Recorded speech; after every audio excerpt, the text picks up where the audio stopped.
Hi everyone, and thanks for being with me. I'm going to do a little bit of a different video today. I'm going to explain to those people that react to AFL, Australian football, because I've been watching a lot. I've been a bit obsessed by the reactions of people who watch a clip, a YouTube clip on AFL put out by the Australian Football League. And I'm fascinated by the questions you ask and the questions you don't ask about this game. And there's just a general acceptance sometimes, well, this is the way that they play it, because there is no in-depth explanation offered about the way AFL played. Now, I've been watching AFL and supporting AFL my whole life. I haven't, and it's only been in the last 30 years, I guess, or less, that we've had a football team here in Adelaide in the AFL. AFL did initially comprise mainly of the Victorian Football League, and there were state leagues that played, but it's became more of a national sport over the last 35 years. Now, I also need to mention, before I start playing this video for you, I need to mention that it isn't played as universally around Australia as people might think. In fact, in Queensland and New South Wales, they're the outliers, they play rugby. And rugby is a big deal in those two states. AFL is played as well, but it doesn't have the same sort of following, I guess, as those formats do. So, which is a little bit disappointing from an Australian perspective, because this is an Australian game. It's unique to Australia. It is very similar to Gaelic football, which is played in Ireland. In fact, there are, on occasions, Australia will go to Ireland to play Gaelic football, which is a modification of the rules, and it's played with a round ball. And sometimes the Irish would come to Australia. And it's interesting to note also that Gaelic footballers are amateurs. They're not paid professionally like Australian rule footballers are, but they certainly put on a hell of a game. And if you want to have a look at some of those videos on Gaelic football, I suggest you just put that into YouTube and have a look at some of those matches. They're fun, they're full on, and it's a great spectacle. So I suggest if you wanted to have a look at a different football, the type of football which is similar to AFL, then Gaelic football would be the closest you would get. So what I'm going to do today, though, is I'm going to talk a little bit about, as I go through this, what is AFL. I will endeavour to try to explain some of the rules as we go along to provide some sort of clarity for you. And I'd like to think that you could also subscribe to my channel. This isn't normally what I do on this channel. It's a political channel. But because I've gone down this rabbit hole of looking at reactions to AFL, I thought it was important to be able to put out an Aussie's perspective and help to try to explain some of the rules as best I can. And if you wish to be able to, if you wish to comment or make a statement about things that I might have missed out on, if you're an Aussie, or if you've got a question that you'd like to ask to receive further clarification, a point I haven't covered, then please do so in the comments section below. So let's have a look at what is AFL. Now, this particular clip is not the only clip. There is, I think, a more current one than this. None of the players that I see in this clip are playing football at the moment, so I think this clip must be about 6 or 7 years old, maybe. And it doesn't include women's participation in AFL, which has taken off in the last 8-9 years. So, and it's worth looking at. I enjoy watching the women play football as well. Same rules, they have just 2 less players. So let's have a look at this and let me know what you think as we go through this particular video. So.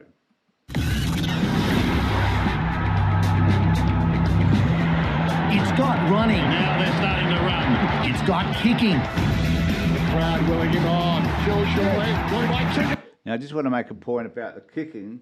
This guy who just kicked the ball, kicked it from about 60, 65 metres. Convert that to yards, don't know what it is. but you'll see a line or an arc drawn on most playing fields, which is at 50 metres. Now, most players can kick the ball from 50 metres through the goals. Now, I just need to, there's a whole lot of things I need to talk about. Number one, I guess, is that also the quickest way between goals is down the centre. And so often you'll see players moving the ball down the centre. The least direct way is obviously along the sides. But most players, most teams, will kick the ball out to the sides from... So when a point is scored, as you'll see later, and I'll point that out then the ball is kicked out, as opposed to when a goal is scored and the ball is taken back to the centre to be bounced. I'll talk about that in just a moment. It's got bone-on-bone hits without pads. Now, just on the hitting, need to say that over the last few years, they've ruled out a lot of the sort of demolishing of another player that you will see where they just give them a full bump and then they are knocked out of the contest. They've tried to get rid of that because of the number of head injuries that it has caused. If you now take your eye off the ball, so if the umpire sees you redirecting your eyesight to a player and endeavouring to take a player out, then there's every chance that the player that you've tried to take out will be awarded a free kick. So they're trying to eliminate. You don't see as many crunches or direct hits like you do in some of the videos that have come out around AFL show a lot of those. They don't happen as often in football these days because you will be penalised. That one there, the guy did take his eye off the ball and did target the player specifically, and these days probably would have been awarded a free kick. No, it's not rugby. It's Australian football, although you might hear it called Aussie rules or even footy. This is Australia's biggest sport and is now played professionally by 18 teams in the AFL. It has the fourth highest average attendance of any domestic sports league in the world. The MCG could get around 91,000 people, up to 100,000 people, I believe. And in some matches, they do attain that throughout the season. Here in Adelaide, we have the Adelaide Football Ground, which does seat about 51,000 people. And for Port Adelaide Power and the Adelaide Crows, two teams in this particular state, you'll find that often that number is reached. These are some serious fans. What do you say we talk basics? Aussie rules is played on a football field, probably bigger than any you've ever seen, with an egg-shaped ball that takes... Now, none of these fields are necessarily the same. So you'll find that there are some fields that are longer, some fields that are wider, some fields that aren't as long or as wide. There's not the same dimension around this oval type shaped field. They do vary from field to field, unlike soccer, which has certain dimensions, unlike basketball, which has a certain dimensions to their playing area as well. It doesn't apply to Aussie rules, even though the 50-metre line is the same, the centre square, and the ball being bounced in the centre square, and the areas in which the ruckmen are permitted to be able to contest that still remains the same. It's just the actual overall dimensions may vary. Make some crazy bounces. Each team consists of 18 players on the field and 4 on the bench. Now, just wish to, I've noticed that in the reactions, a lot of people think, well, I didn't. So that's 36 people on the field, which is a lot of people. But you need to remember that the fields are massive. So 36 people isn't as congested as you might think. And then there are 4 people on the bench that can act as interchanges during the match. Tremendous athletes, these players are basketball-sized with the hands and foot speed of an NFL wide receiver and stamina greater than a soccer player. This is interesting. It's a main event in any stadium in the world. The game starts with a center bounce. Just on the centre bounce is contested. because you can only bounce the ball at the centre bounce now, because the ground is pretty uneven sometimes, and it means the ball will bounce all over the place. And if the ground is either wet or too moist, they will throw the ball up as opposed to bouncing it. Bouncing it is unique because it's not a round ball; it's an oval-shaped ball, and often the umpires don't get that bounce right either, and then they have to, after it's gone too far to the right or to the left, whatever, and the ruckman can't get the ball, then they throw it up. A bit like a basketball jump ball. The basic object of the game, like American football, is to move the ball down the field and score. Wants to go all the way from 45. Collier gets it back within a goal. You can move the ball 3 ways. Running, but you have to bounce it every 16 yards. Now, bouncing the ball is a skill in itself. It is not a round ball. So you have to hit the sweet spot when you bounce it. And these players can bounce the ball running full speed, grab the ball, and then handball the ball off or kick it or dispose of the ball. So you can run as far as you like, providing you bounce the ball every 15 metres.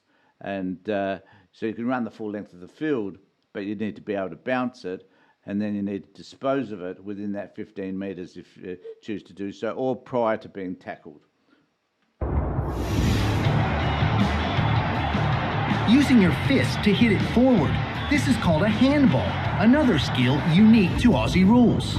On handballs, this is unbelievable because the skill level that you'll see, if you really should get to watch a full match, because the speed these guys can handball the ball is amazing. So in these shots that you're seeing, there is some distance between the next player, the opposing player, and the person with the ball. In reality, often lots of players are around the person contesting the ball, and then that person who is contesting it can grab the ball and handball it to another player, to one of their players, real quickly. It is a skill in itself, and it is certainly a skill that's unique to Aussie rules.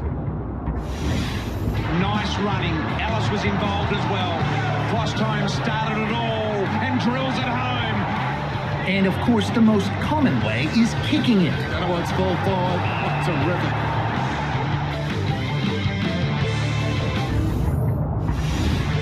Like a quarterback using feet instead of hands, these guys can hit a teammate on the run at 50 yards. This is a unique skill. If you've ever, those of us that have played the game, the difference between the professional players, such as these, and amateurs, is their accuracy. The ability to be able to hit a player 50, 60 metres away, and for them to mark the ball, catch it, is a unique skill to have. And these guys have honed this skill to the point whereby most of the time it's really easy to hit a target. If the kick is a little high, a player may have to jump and make a spectacular catch. This is the best part of our game, but I do need to highlight that it doesn't happen, these spectacular marks do not happen as often as people might think. The game is not full of spectacular speckies, as we call them, marks, that might get one a game if you're lucky. There are a number throughout the year, and they get scored and they get rated, and people get prizes for the best specky and all that sort of stuff, but they are not as common as what most people would think if you just watch these videos. This is called a mark. The Natanui mark that you see here was rare. It was very rare, and I think it was the mark of the year that particular year, which is some years ago now. Took his armchair with him and set it on top, Nick Natanui.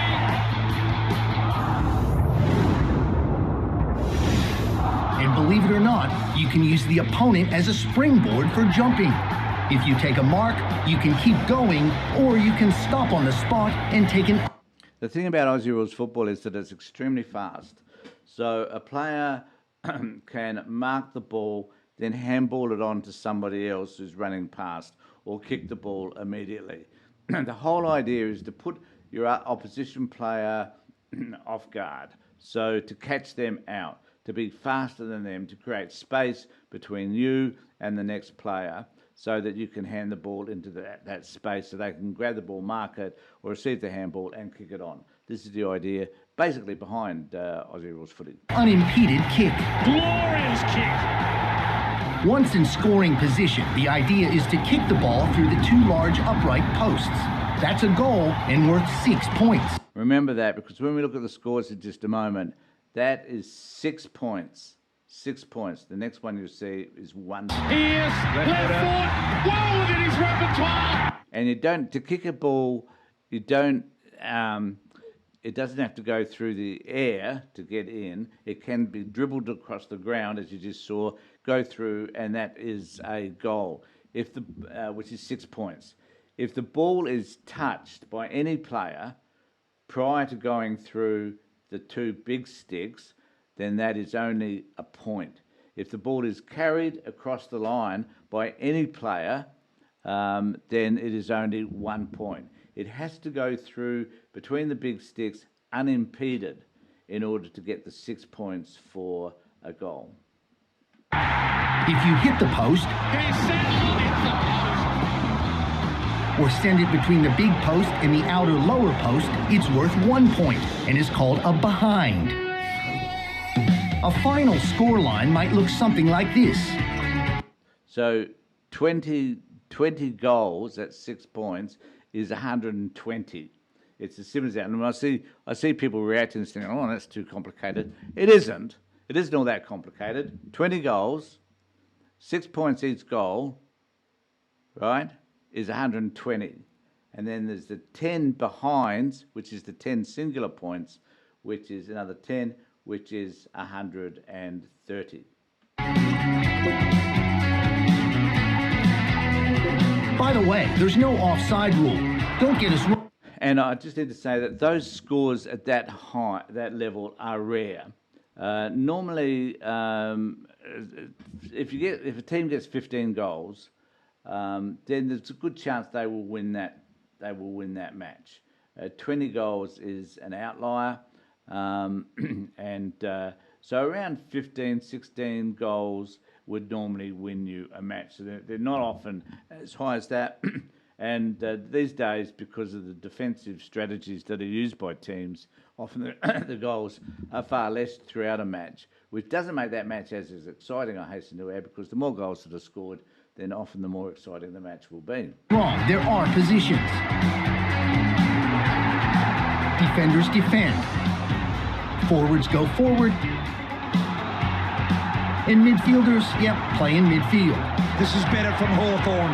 We know what a good kick he is, but he sets Hill up a line outside. He goes back into Hale, 70 metres out, too far to score, gives off. I won't explain to you the fundamentals of the forwards and the backs. So clearly you have a team kicking one way, and their forwards are the people that usually can mark the ball, usually good straight kickers, and they're the ones that can kick the goals.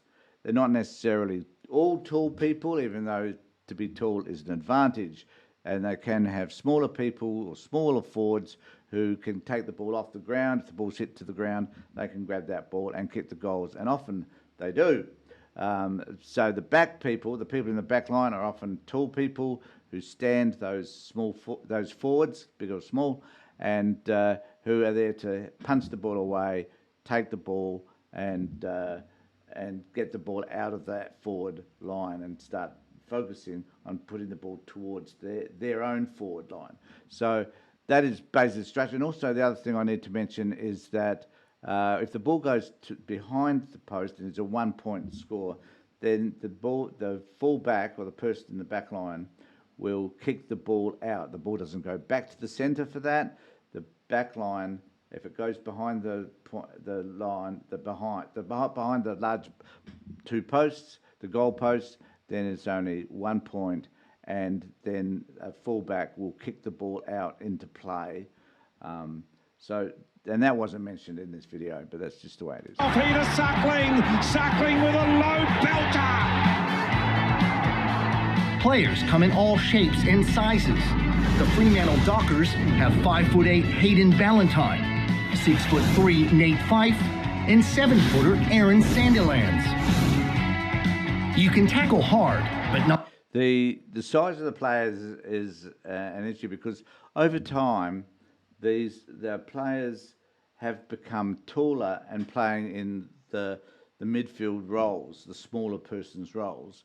So the athleticism of taller players, those players that are near 6 feet, has become more and more significant, I think. There used to be a time when they were mainly small players, very small players, who played in and around the middle, who roved the ball, as we call it, pick the ball up, hand the ball onto somebody else, and then they kick it through to a goal. But nowadays, those players tend to be a little bit taller and more athletic, I guess, as well. Not too high or low. It has to... So you can't grab the person above the shoulders, and you can't grab them below the legs. That would require a free kick to the person who's holding the ball. Be between the shoulders and the knees. There are 4 quarters of 20 minutes, but like soccer, time is added on for stoppages of play. The extra time can be as much as 10 additional minutes. AFL teams play 22 regular season games. The top 8 teams make the playoffs, or as they're called in Australia, the finals.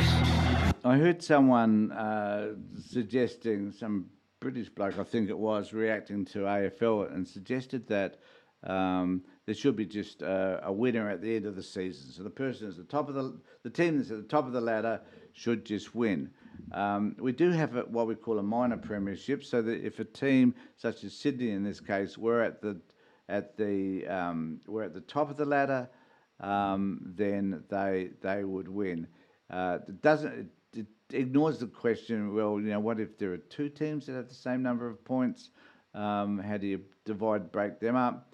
I think that this method that we have here is probably the best method to deal with this, and it's exciting watching teams go. So the Richmond in this effort would take a lot of effort. They'd have to win every match in order to make it to the grand final. And in this particular case, Sydney and Hawthorn played in this particular grand final, and legitimately so, because they are at the top of the at the end of that particular season. Eventually, 2 teams meet in the championship game or the grand final. It's Australia's Super Bowl and is played every year in the magnificent Melbourne Cricket Ground in front of 90,000 plus. It's a big deal.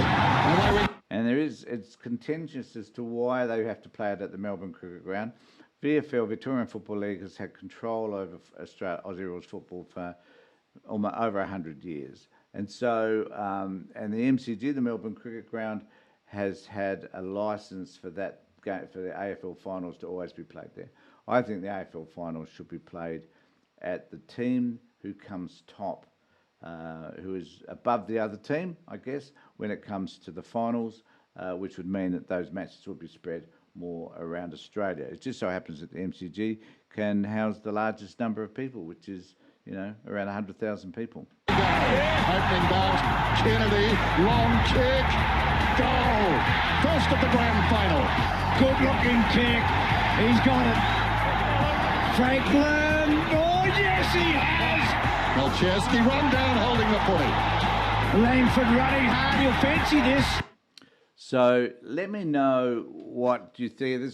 If there are any questions that you have in relation to AFL and what aspects of the game did you not understand? If you'd like me to explain those to you, I'd be more than happy to do that, or make another video that answers some of your questions. There's no doubt in my mind, but fair enough, I'm biased, that AFL is definitely the greatest sport on this planet, without a doubt. It's exciting, it's fast, the players are extremely athletic, extremely fit. It's a very good professional sport, in that a lot of money now is used to entice some of the greatest players, and sometimes overseas players, American players, come here, and Irish players come here to play Aussie rules football. So let me know what you think in the comment section below, and please remember to subscribe to my channel for further notifications. In the meantime, take care, look after yourselves, and more importantly, be safe.